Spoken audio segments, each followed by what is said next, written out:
tudo bom com vocês? A nossa aula de hoje é de literatura.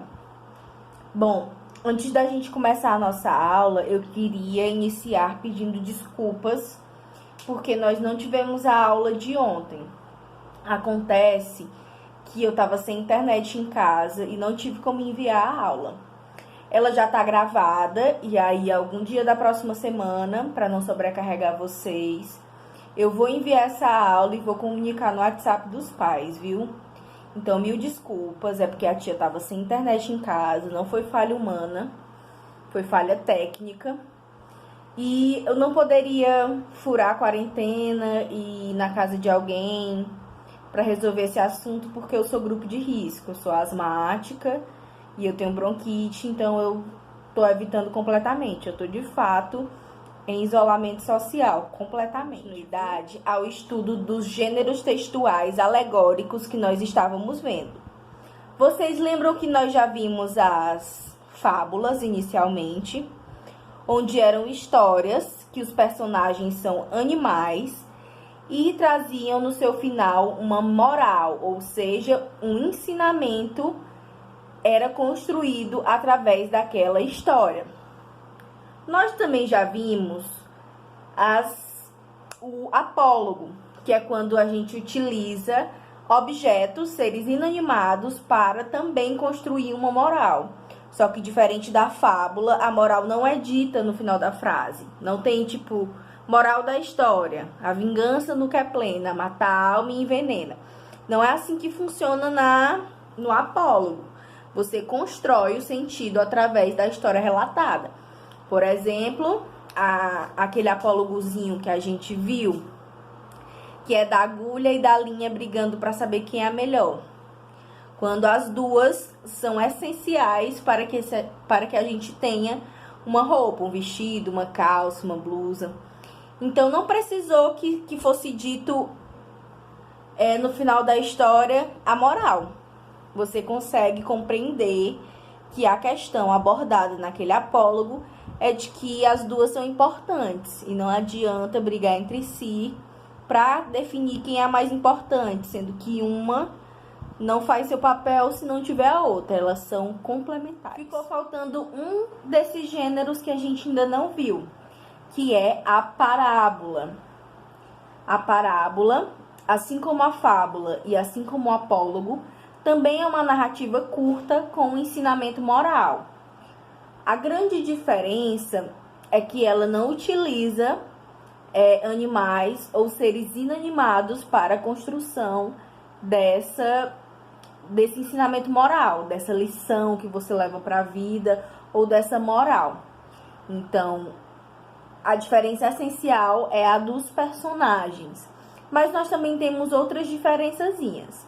Então, no vídeo de hoje, nós veremos as características do gênero textual parábola.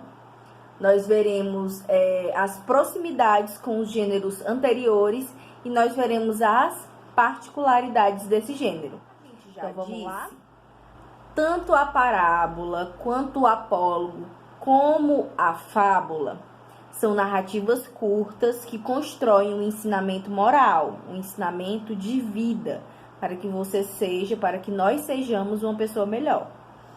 Então, a parábola, o apólogo e a fábula são para isso. Essa é a função desses textos. A função social dos textos é nos repassar um ensinamento. Essa é a primeira semelhança entre os gêneros. A outra semelhança é a comparação de uma situação ficcional com a realidade. Vamos lá, por partes. Na fábula, nós temos um acontecimento entre animais.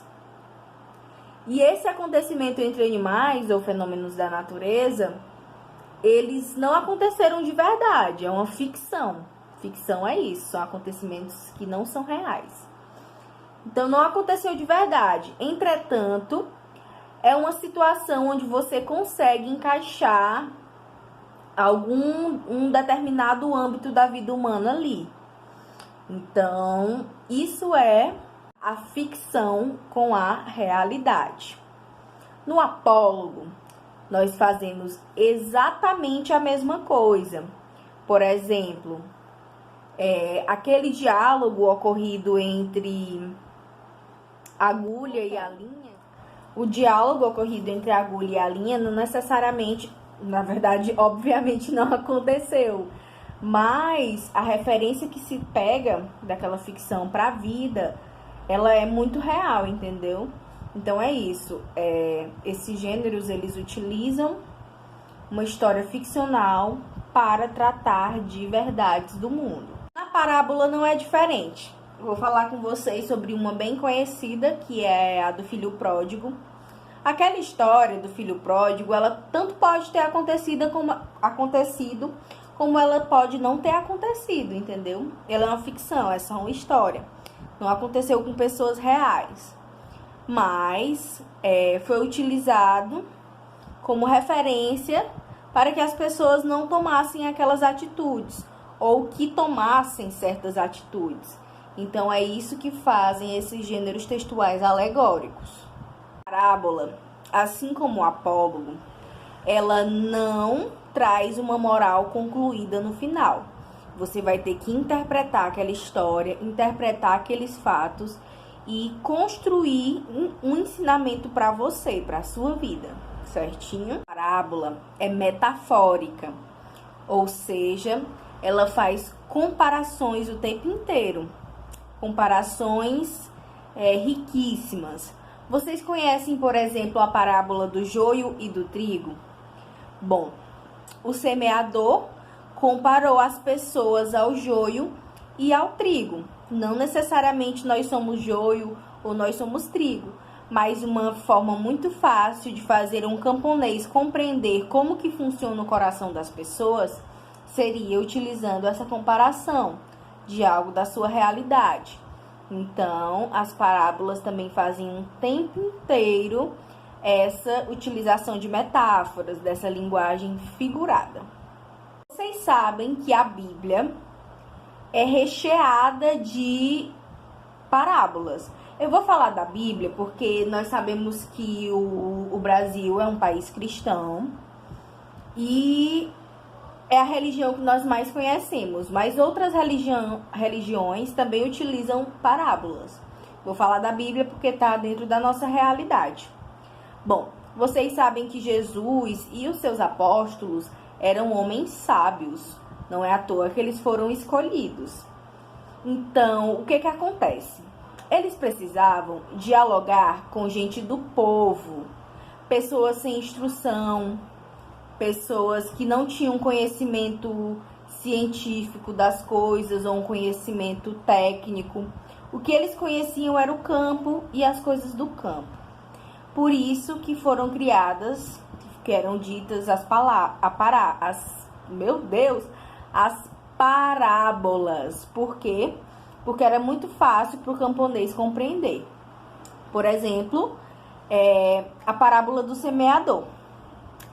É muito fácil para ele compreender. Seria muito mais fácil compreender com uma parábola do semeador do que contar uma história dificílima sobre o mesmo assunto. Ou o do próprio trigo e do joio.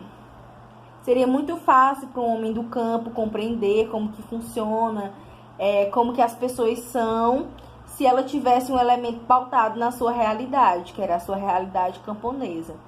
Então, foi muito inteligente a utilização de parábolas para que as pessoas compreendessem a fé cristã.